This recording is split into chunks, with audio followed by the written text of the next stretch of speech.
My beloved Madridistas, welcome back to Madrid. Welcome back to the channel. Okay, I mean, we're getting kind of tired of saying this, but it really feels like a do or die for Xabi. This has been kind of the feeling for a while now. I do feel really bad for him because, you know, tomorrow's match is obviously critical for him.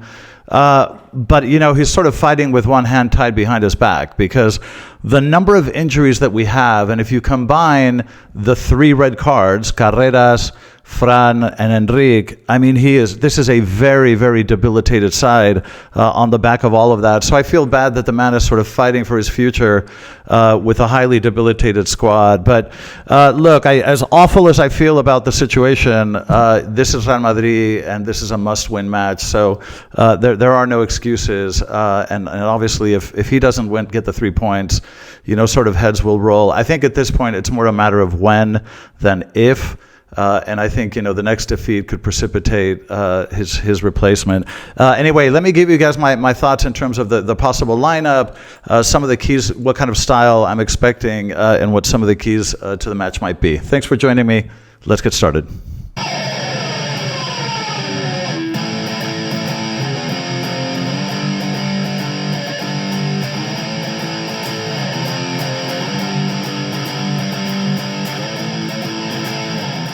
Welcome back. Okay, let's keep talking about this sort of surreal situation that we find ourselves in kind of, just if you zoom out, this whole situation just feels so crazy. Okay, you know, tomorrow's match against Alaves at night, I mean, you know, technically speaking, this should not be a tremendously difficult match. I mean, in theory, look, they're 11th place in La Liga. They've lost 3 of their last 5 matches.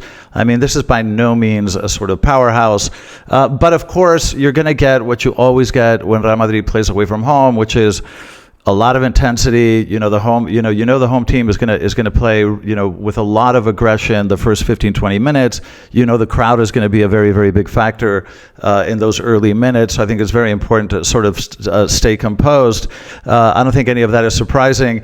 Now, in terms of the lineup, it's very tricky this time because there are a lot of sort of possible coin tosses here. Now, I'm putting this lineup up. I could be completely wrong. I mean, I think he's probably going to replicate the 4-3-3 that we used against City. You know, like I mentioned in my videos, if everybody runs and everybody presses, you can pull it off. I think Alaves is the kind of rival that we should be able to pull off a 4-3-3 just with the players that we have. Look, I think Fede will play right back. We know that Asensio can do it, but the only way that Asensio could play right back is if Huijsen is in good enough shape to start from the first minute. Now, I'm not sure that is the case. So I know that he wants to give Rudiger rest, but I don't know if he's going to be able to. So, you know, I think Fede will be the choice for right back simply because, you know, I'm not that confident that Huijsen will be able to start. I think he's on the bench, may get a few minutes later. But the way I see it is sort of Fede right back, Rudiger, Asensio in the middle as center backs. And then on the left, you know, Camavinga didn't travel with the team. This is the list of players that traveled with the team. And there were some rumors that maybe Camavinga would make it. He didn't make it in the end. So we have this kid, Victor Valdepeñas, who I know absolutely nothing about, but he will most likely play left back. Now, in the middle of the pitch, you know, I think we'll have a midfield of 3, so Tchouaméni, Jude, and Arda. And then up front, I think, you know, because, you know, I think we'll play with 3 forwards, and I think he's gonna try it again with Gonzalo in the middle, Vini on the left, Rodrigo on the right. Mbappe, Kylian did travel, but just because they travel doesn't mean they're going to play. I think that, you know, he has a sort of it's a thigh injury. I don't know to what extent. I don't know how severe it is. Obviously, it's nothing too bad, or he wouldn't have been called to travel with the team. But I just don't think that Kylian will start from the first minute. That's just my opinion. So I think he'll go back to sort of Vini, Gonzalo, and Rodrigo. And of course, don't forget that Enrique was one of the players that got a red card against Celta. So, you know, he wasn't even able to travel. In terms of style of play, like what do I expect from this match? Well, I think, look, I expect the first sort of 15, 20 minutes, I expect Alaves to really, really, really push up, sort of backed by the crowd, which will obviously be very loud. I think that we'll try to sort of play the counter, which actually suits us quite well. I mean, that's a style of play that we don't dislike. We do quite well. I think now whoever scores first, I think will be quite a big deal, because if we score first, then the match really kind of plays into our advantage, not just because of the goal, but because it forces Alaves to push up and to come at us. It means that we can settle into a defensive block and sort of do the counter. But ideally, we would sort of poke and try to steal the ball further up the pitch in more dangerous places if we press with enough aggressiveness. But I think that if we do score first, my confidence level will go through the roof, because I think that the way that Alaves will have to play after that will kind of invite our counters, and it sort of suits us. But of course, the opposite is true if Alaves scores first, because if they do, then they're very likely to settle into a low block. And as you all know, and we've discussed many times, Real Madrid hates having to carve open a low block, an organized defense. We really, really struggle to get past sort of well-organized defensive blocks. The keys to the match, I mean, I would say just intuitively, number one, absorb the early pressure. Don't concede in the first few minutes. Try to absorb the early pressure. That means be very careful with the ball. Don't risk the ball too much in the first 15, 20 minutes. Don't settle into a low block too early. I would say the second thing that I would say as a key to the match is don't settle into a low block. Try to get the ball further up on the pitch. So try a high press. As high as you can. Don't get into a situation where you are in a low block, because we're just not very well at defending low blocks. Use long passing from the back to get to the wings. So if we're playing a 4-3-3 and we have Vini on one side and we have Rodrigo on the other, that does give you plenty of options. So when the center backs recover the ball or the pivot recovers the ball, to lift your head and try those long diagonal passes to the wings and circumvent the Alaves press, because there's a good chance that they're going to try to press us high. I don't think we should mess around.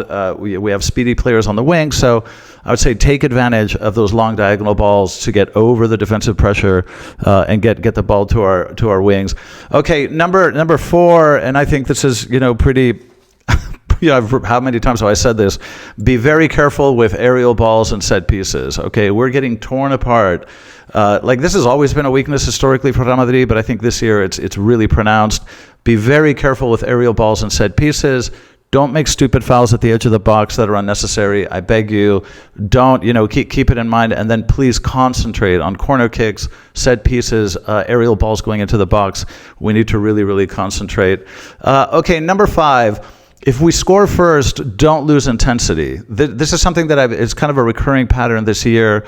We go up a goal, and then all of a sudden we just kind of think, oh, all right, we're done here, and we tend to drop our intensity level a lot after the first goal, and that gets us into trouble more often than not. So I would say, kind of key number 5. If you score, do not drop your level of intensity. Continue to play at the same rate, because we know what happens when you don't. Number 6, another key I think will be to make changes early and to use as many as you can. Look, if you're going to ask your players to run and to play a high press and play with the kind of aggressiveness we saw the other day, which they should. You are going to get tired legs, and you should use the bench as much as you can, because there will come a point in the match where the only way to maintain the intensity level is to get fresh legs. So I would say Xabi needs to make all of the changes. I would make many changes, and I would make them early, just to make sure that the team is able to maintain the same level of intensity. Like I say, this is sort of do or die for Xabi, and I don't know, it really does feel like it is no longer really just a matter of, it's kind of a matter of when this happens, not if. The only way that I think we could turn this around would be if all of a sudden we started winning matches sort of nonstop. If we won sort of 5, 6, 7 matches kind of in a row, I think it would mitigate everything. But I think, we are one defeat away from, something happening, and it kind of pains me to say it, but it's what I really think. In terms of replacements, look, there's so many theories out there. I mean, Arbeloa is probably the most likely, just as a stopgap, but there's so many rumors out there, it's impossible to keep up.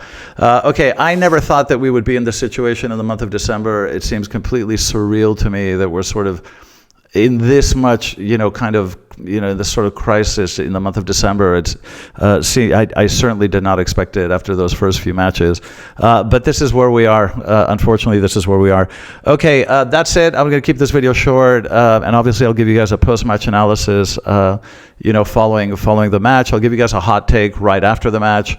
And then I'll do a kind of more elaborate discussion the following day.